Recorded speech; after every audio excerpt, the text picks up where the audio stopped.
The reports were that the Dallas Stars are considering moving away from American Airlines Center when their lease is up in 2031. Dallas Stars have been in downtown Dallas since the team moved from Minnesota in 1993. They were in Reunion Arena at the start, and then in 2001, they switched to American Airlines Center. This is going to sound stupid, but I wasn't here. Where was Reunion Arena? Very close to here, but it was not like downtown area. Yeah, like it was right in here. downtown Dallas, correct. And aside from the fact that Reunion was, and people still talk about the lore of how loud it was, people were on top of it. It didn't have what they call modern amenities, not as many, the suites, the Zero extra suites. VIP stuff. Zero suites.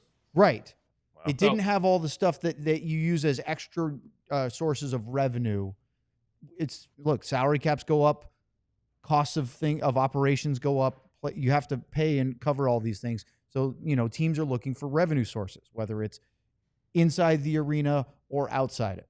And so why am I giving you this brief history lesson? And it's not even a very extensive one, to say the least. Is because last Friday on October 3rd, Front Office Sports published a report. Then the Dallas Morning News did a kind of companion piece where they saw the report. They did some of their own reporting.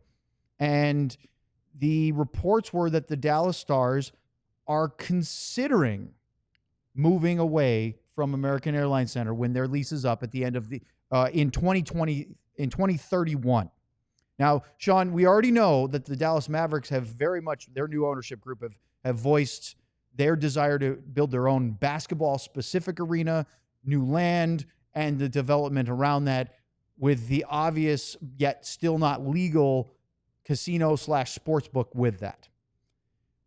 The Dallas Stars, to this point, until this report came out, everybody assumed it was they wanted them to still be the tenant in American Airlines Center, maybe the only one, but then they can do some things, and it's a very modern building. They keep doing renovations. There's nothing wrong with it.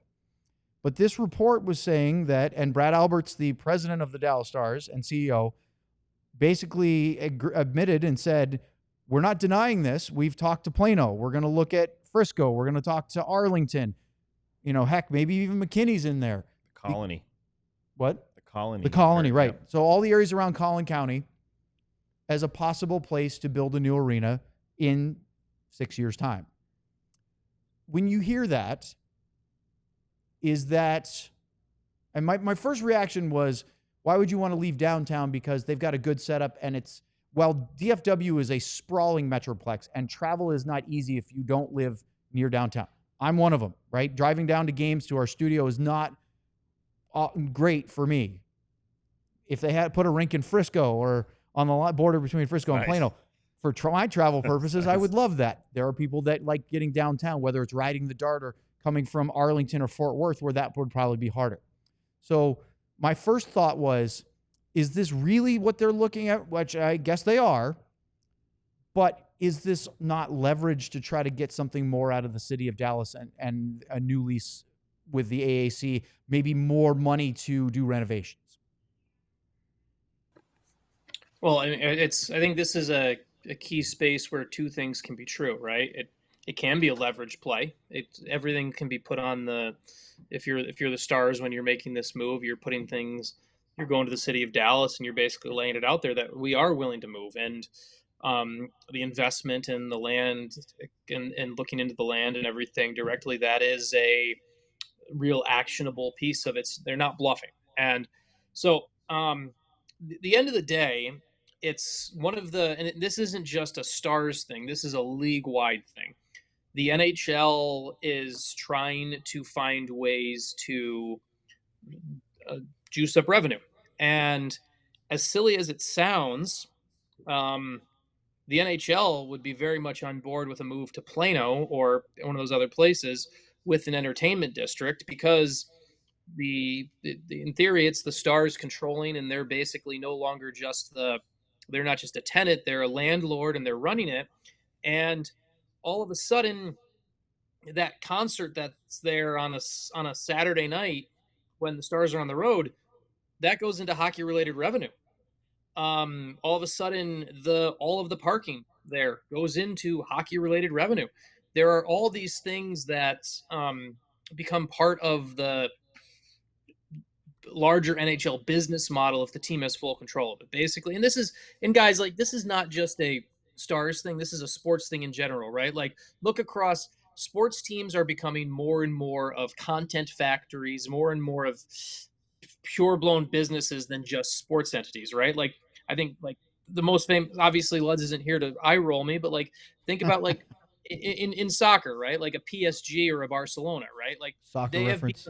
they have gone they have gone Can't roll above my and eyes. I beyond. tried though. Yeah, they have gone above and beyond the kind of just soccer business. They are in the empire building business, and so every sports team is kind of in the small empire building business. And if you can get the footprint and the entertainment district, and I guarantee you, the Stars obviously will never have the cash cow that the Cowboys have, but if you're the Stars and you can go build another little entertainment district similar to what the Cowboys have built over there at the Star, all of a sudden you're looking at a lot of money. And then people will also say, well, how does this help the on ice thing and everything like that? If it becomes part of hockey related revenue, more of that, there's more money going into it. So it's a very real possibility.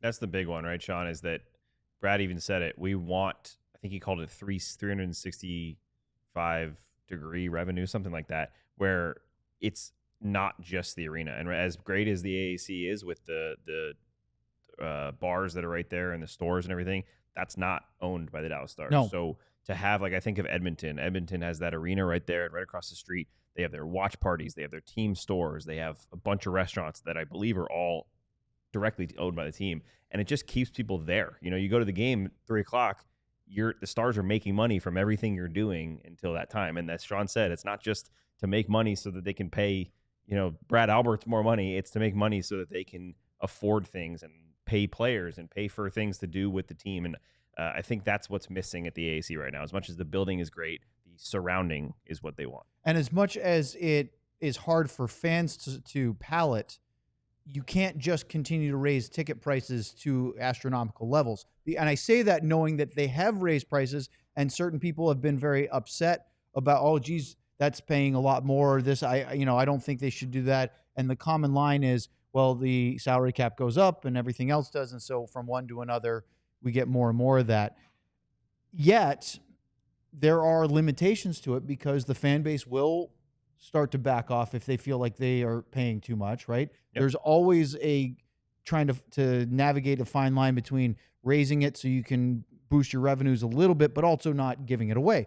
So in doing all that, as I think we have frozen Sean there. He's asleep. He's been really, really steady for the last minute or so. There he goes. As you look at it, Marcus in the chat said, what's wrong with the AAC? It's great. Yeah, it's not about the building, right? The building is fine.